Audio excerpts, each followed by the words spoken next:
오늘 이 아침 하나님께서 주시는 말씀 사무엘상 20장 24절에서 42절의 말씀 한 절씩 교독하겠습니다. 다윗이 들에 숨으니라. 월삭이 되매 왕이 앉아 음식을 먹을 때에 왕이 평시와 같이 벽곁 자기 자리에 앉았고 요나단은 섰고 아브넬은 사울의 곁에 앉았고 다윗의 자리는 비었으나 그러나 그날에는 사울이 아무 말도 아니하였으니 이는 생각하기를 그에게 무슨 사고가 있어서 부정한가 보다 정령이 부정한가 보다 하였음이더니 이튿날 곧 달의 제2일에도 다윗의 자리가 오히려 비었으므로 사울이 그 아들 요나단에게 묻되 이새의 아들이 어찌하여 어제와 오늘 식사에 나오지 아니하느뇨? 요나단이 사울에게 대답하되 다윗이 내게 베들레헴으로 가기를 간청하여 가로되 청컨대 나로 가게 하라. 우리 가족이 그 성에서 제사할 일이 있으므로 나의 형이 내게 오기를 명하였으니 내가 내게 사랑을 받거든 나로 가서 내 형들을 보게 하라 하였으므로 그가 왕의 식사 자리에 오지 아니하였나이다. 사울이 요나단에게 노를 바라고 그에게 이르되 패역부도의 계집의 소생아 내가 이새의 아들을 택한 것이 내 수치와 내 어미의 벌거벗은 수치됨을 내가 어찌 알지 못하랴? 이새의 아들이 땅에 사는 동안은 너와 내 나라가 든든히 서지 못하리라. 그런즉 이제 보내어 그를 내게로 끌어오라. 그는 죽어야 할 자니라. 요나단이 그 부친 사울에게 대답하여 가로되 그가 죽을 일이 무엇이니까? 무엇을 행하였나이까? 사울이 요나단에게 단창을 던져 치려 한지라. 요나단이 그 부친이 다윗을 죽이기로 결심한 줄 알고 심히 노하여 식사 자리에서 떠나고 달의 제2일에는 먹지 아니하였으니 이는 그 부친이 다윗을 욕되게 하였으므로 다윗을 위하여 슬퍼함이 얻더라.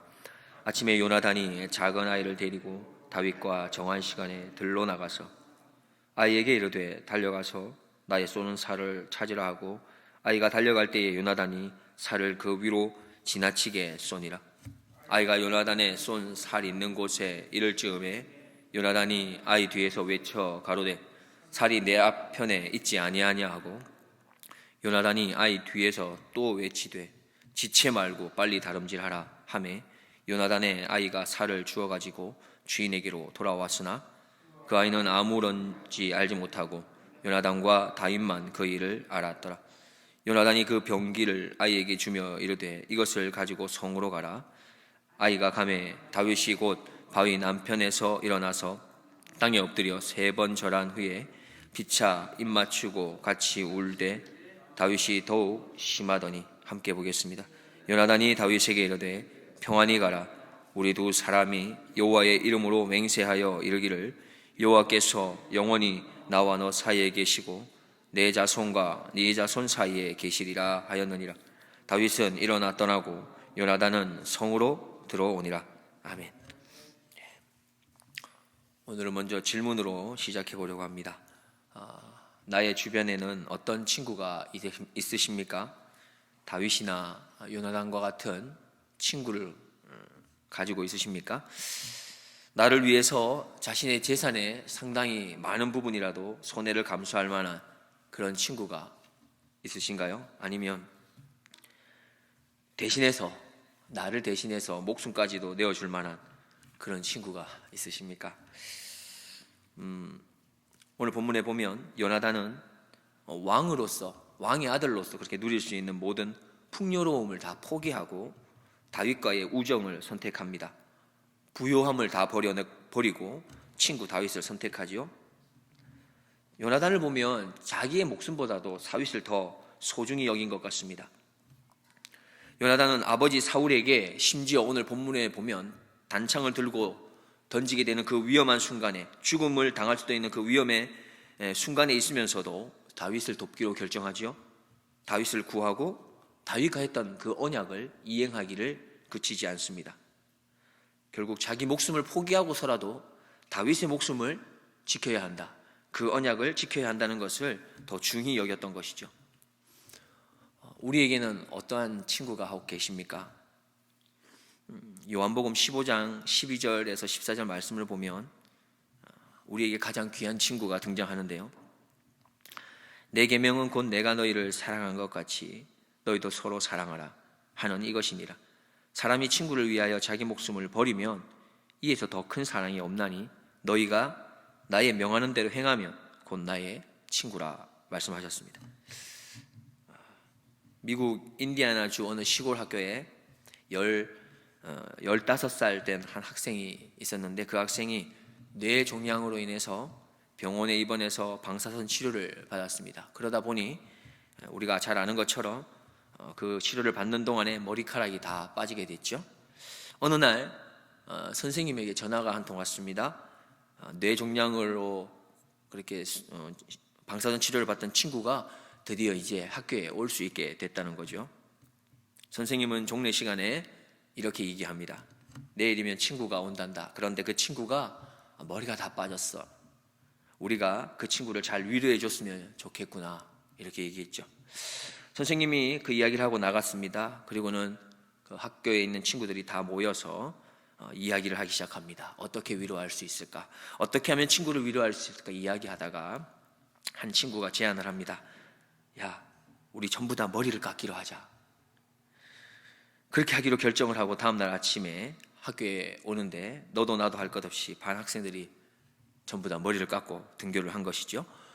선생님도 친구들에게 어떻게 위로를 하면 좋을까 이야기를 한 후에 밤새 고민을 했지만 어떠한 결론도 내리지 못하고 그렇게 자기 반으로 들어가 봤는데, 교실에 들어가 보니까 어떻게 됩니까? 모든 학생들이 다 머리를 깎고 앉아 있는 게 아닙니까?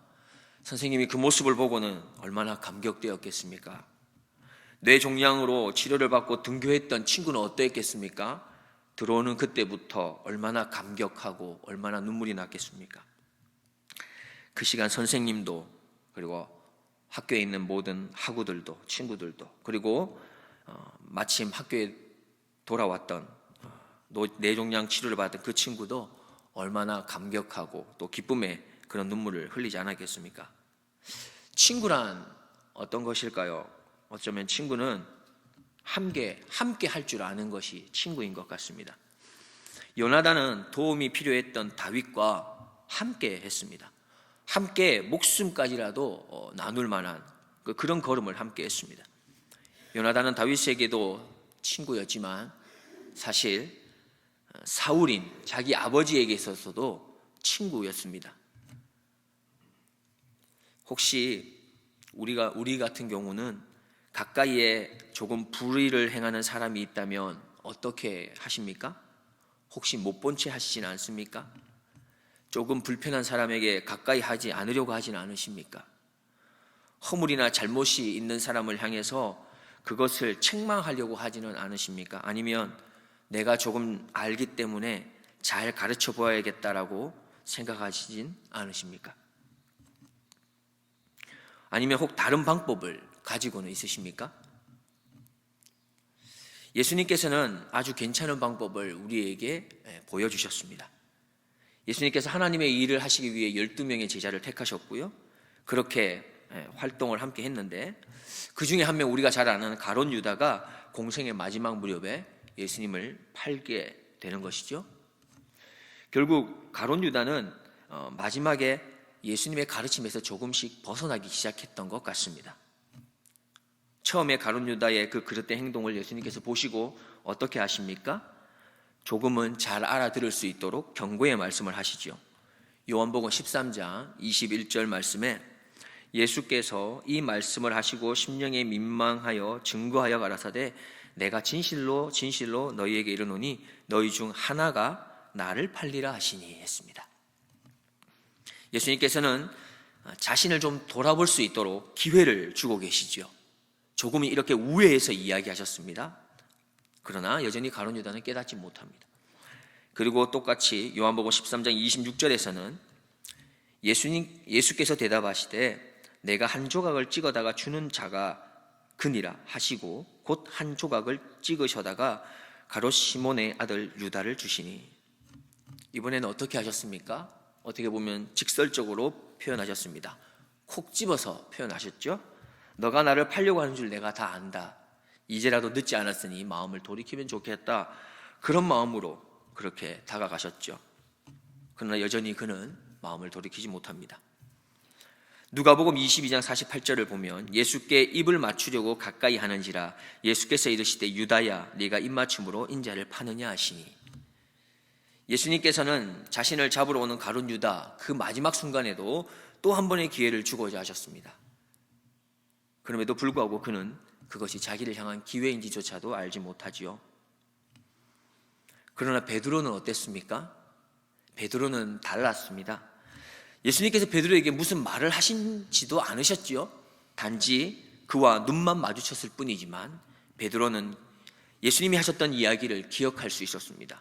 닭이 울기 전에 네가 나를 3번 부인할 것이다 라는 말씀을 떠올리고는 회개의 자리로 갔던 베드로이죠. 이것이 바로 하나님의 은혜입니다. 예수님께서는 불의를 행하는 친구를 향해서 그의 잘못을 말씀하시긴 하지만 예수님의 가르침 안에는 따뜻함이 묻어 있었습니다. 예수님께서는 그릇된 가룟 유다를 떠나지도 않으셨고요, 도리어 멀리하기보다 더 가까이 다가오셨습니다. 그리고 그의 잘못을 깨달을 수 있도록 부드럽게 말씀하셨지요. 우리는 어떻습니까? 조금 잘못한 사람을 어떻게 대하고 계십니까? 그는 잘못했다고, 그는 불의했다고 우리는 그를 멀리 하십니까? 요나단은 악한 일에 열심이었던 아버지를 향해 어떻게 합니까? 아버지를 더 가까이 모십니다. 어떻게 해서라도 아버지가 악에서 떠나 돌이킬 수 있도록 하기 위해 아버지 곁에서 힘듦과 아픔의 그 걸음을 함께 걸어갑니다. 사실 교회는 참으로 많은 사람이 모이고 그러다 보니 많은 생각과 많은 감정들을 가진 사람들이 모인 곳입니다. 그래서 마음을 하나로 하는 것이 쉽지가 않습니다. 그리고 우리가 반드시 알아야 될 것은 교회에는 상처 입은 사람들이 모이는 곳입니다. 그런데 안타깝게도 교회에는 괜찮은 사람이 모이는 곳이라고 생각하는 사람들이 많습니다. 그래서 그 마음으로, 그 생각으로 교인들을 볼 때 행동이 조금만 튀어도 그 사람을 이상하게 쳐다보게 됩니다. 그 사람과 멀리 하려고 하고, 더 나아가서 그 사람이 우리 교회가 아니라 다른 교회에 갔으면 좋겠다라는 생각까지도 합니다. 이러한 모습에서는 하나님의 사랑이 사실 전혀 보이지 않는 것이죠. 하나님의 자녀다운 모습이 나타나지 않는 것입니다. 어쩌면 이런 모습은 세상에서 보여주는 모습과 동일한 것 같습니다. 서로 다투고 서로 비교하고 서로 자기가 옳다고 주장하는 그런 모습과 전혀 달라 보이지 않는 모습이죠. 요나단도 어쩌면 아버지 사울을 멀리하고 떠나고 싶었을지도 모릅니다. 그러나 그는 아버지가 더 좋아질 것에 대한 마음을 가지고 가까이 있었습니다. 그렇게 힘든 걸음을 마다하지 않고 아버지 옆에 함께 했었죠. 심지어 아버지가 자신을 죽일 수 있는 위험을 무릅쓰고도 곁에 있었습니다. 바로 이러한 요나단의 모습이 어쩌면 참 예수 그리스도의 사랑, 그 모습의 모델이 되지 않겠습니까? 혹 우리는 조금 힘들면 그 상황에서 벗어나려 하고 조금 힘들면 그 사람에게서 벗어나려고 하지는 않으십니까? 연약하지만 부족하지만 우리를 통해서 힘든 상황을 변화시키시고 또 힘들게 하는 그 사람의 마음을 돌이킬 수 있게 하시는 그런 하나님의 인도하심을 기대하시면서 좁은 길이지만, 십자가의 길이지만 그 길을 예수님과 함께 걸어가는 우리 모두가 되기를 소망합니다. 요나단 같은 그런 친구를 만나기를 기대하며 기도하십시오. 그리고 한 걸음 더 나아가서 내가 요나단 같은 그런 친구가 될 수 있도록 기대하시고 기도하는 우리 모두가 되기를 주님의 이름으로 축복드립니다. 기도하겠습니다. 하나님 아버지, 고맙습니다. 예수님께서 친히 나의 친구로 찾아오시지 않았더라면 나의 인생은 죄와 함께 먹고 마시며 살았을 죄인 중에 죄인입니다. 예수님께서 십자가의 죽음으로 나를 향한 긍휼과 자비와 사랑을 보여주셨습니다. 원하옵기는 나도 예수님께서 나에게 보여주신 참 친구의 모습으로 영혼을 구원하는 일에 시간과 물질과 나의 자존심과 더 나아가 목숨까지 버릴 수 있는 그런 참 친구가 되게 하여 주시옵소서. 날마다 받은 은혜에 감격하여 그 은혜를 흘려보내는 일에 나의 삶의 전부를 내어드릴 수 있는 주님의 제자로 살아가게 하옵소서. 나를 그렇게 살아갈 수 있도록 나를 도와주시는 우리 구주 예수 그리스도의 이름으로 기도드리옵나이다. 아멘.